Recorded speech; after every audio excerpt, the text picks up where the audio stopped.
Hi friends, എല്ലാവർക്കും കണ്ണൂർ ഫുഡിൻ്റെ പുതിയ വീഡിയോയിലേക്ക് സ്വാഗതം. ഞാൻ ഇന്ന് വന്നിട്ടുള്ളത് ഒരു അടിപൊളി എഗ് കറി റെസിപ്പി ആയിട്ടാണ്. അപ്പോൾ അതിൻ്റെ ഇൻഗ്രീഡിയൻസിലേക്ക് പോകാം.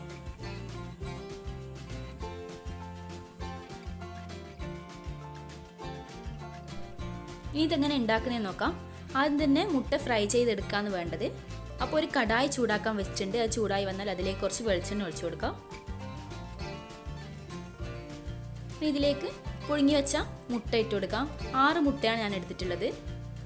ഇതിൽ നമ്മൾ മഞ്ഞൾപ്പൊടി, മുളക് പൊടി അങ്ങനത്തെ ഒന്നും ഇട്ട് കൊടുക്കുന്നില്ല. എണ്ണയ്ക്കിടുന്ന് ചെറുതായി ഒന്ന് കളർ മാറി വന്നാൽ മതി.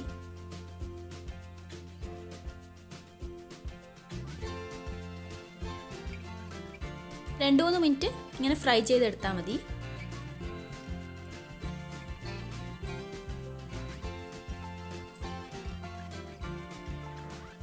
അപ്പോൾ മുട്ട ഏകദേശം ഫ്രൈ ആയി വന്നിട്ടുണ്ട്.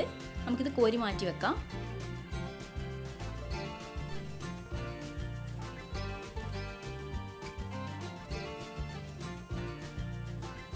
ഇനി ഇതേ എണ്ണയിലേക്ക് തന്നെ നമുക്ക് കുറച്ച് ജീരകം ഇട്ട് കൊടുക്കാം.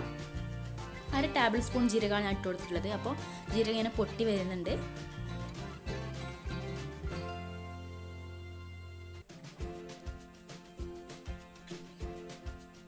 ഇതിലേക്ക് 2 വലിയ സവാള ചെറുതായി അരിഞ്ഞത് ഇട്ട് കൊടുക്കാം.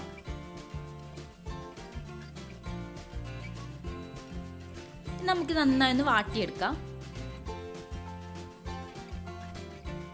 ഇതിലേക്ക് കുറച്ച് ഉപ്പും കൂടി ചേർത്ത് കൊടുക്കാം. അപ്പോൾ ഉള്ളി പെട്ടെന്ന് തന്നെ വാടി കിട്ടും.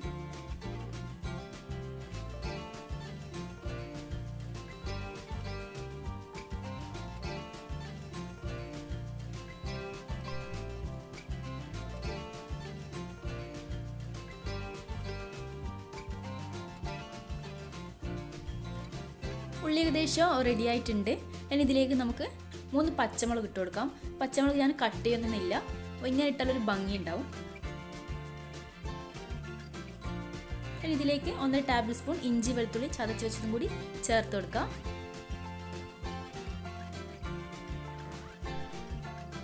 ഇതിൻ്റെ പച്ചമണം ഒന്ന് മാറി കിട്ടുന്നവരെ നമുക്ക് വെയിറ്റ് ചെയ്യാം.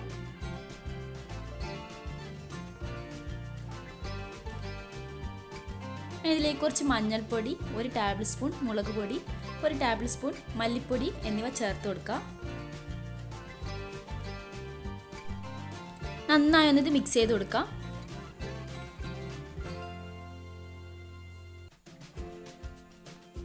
മുളക് പൊടി ഞാൻ 1 ടേബിൾ സ്പൂൺ മാത്രമേ ചേർത്ത് കൊടുത്തിട്ടുള്ളൂ. എരിവ് ഇഷ്ടമുള്ളവർ കുറച്ച് കൂടുതൽ ചേർത്ത് കൊടുത്താൽ മതി.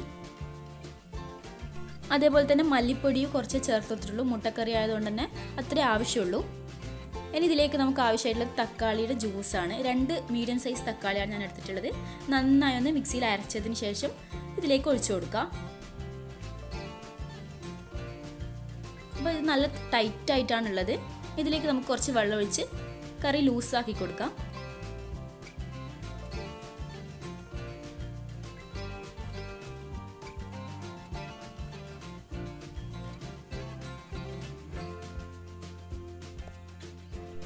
വെള്ളം കുറച്ചും കൂടി വേണം തോന്നിയെങ്കിൽ കുറച്ചും കൂടി ഒഴിച്ചു കൊടുത്താൽ മതി. ഞാനിപ്പോൾ ഒഴിച്ചു കൊടുക്കുന്നുണ്ട്.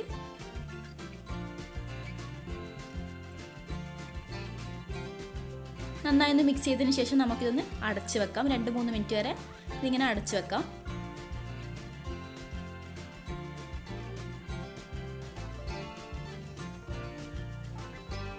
ഇപ്പോൾ 3 മിനിറ്റ് ആയിട്ടുണ്ട്. നന്നായി തിളക്കുന്നുണ്ട്. അപ്പോൾ ഈ സമയത്ത് നമുക്ക് ഉപ്പൊക്കെ ആവശ്യമുണ്ടെങ്കിൽ ഇട്ട് കൊടുക്കാം.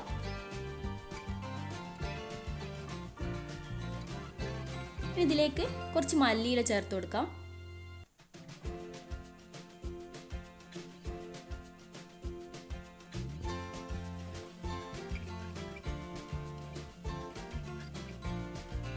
അര ടേബിൾ സ്പൂൺ ഗരം മസാലയും കൂടി ചേർത്ത് കൊടുക്കുന്നുണ്ട് ഞാൻ.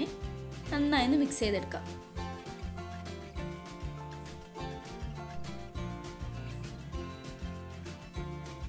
ഇനി ഇതിലേക്ക് നമ്മൾ നേരത്തെ ഫ്രൈ ചെയ്ത് വെച്ച, പുഴുങ്ങിയിട്ടും ഫ്രൈ ചെയ്ത് വെച്ച ആ മുട്ടയും കൂടി ചേർത്ത് കൊടുക്കാം.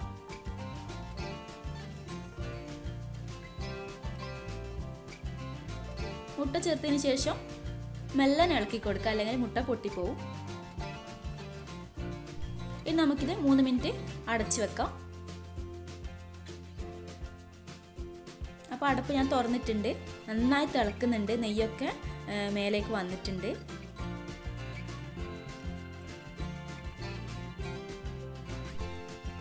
അവസാനമായി ഇതിലേക്ക് കുറച്ച് കസൂരി മെത്തിയും കൂടി ചേർത്ത് കൊടുക്കാം.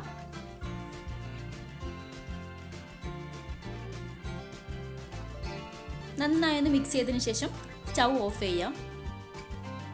അപ്പോൾ അടിപൊളിയായിട്ടുള്ള വെറൈറ്റി ആയിട്ടുള്ള ഒരു മുട്ടക്കറി ഇവിടെ റെഡിയായി കഴിഞ്ഞു. നിങ്ങളും എന്തായാലും ട്രൈ ചെയ്ത് നോക്കണം. കൂടാതെ ഞങ്ങളുടെ ചാനൽ ഇതുവരെ സബ്സ്ക്രൈബ് ചെയ്യാത്തവർ സബ്സ്ക്രൈബ് ചെയ്യുക, ലൈക്ക് ചെയ്യുക, ഷെയർ ചെയ്യുക, കമൻറ്റ് ചെയ്യുക.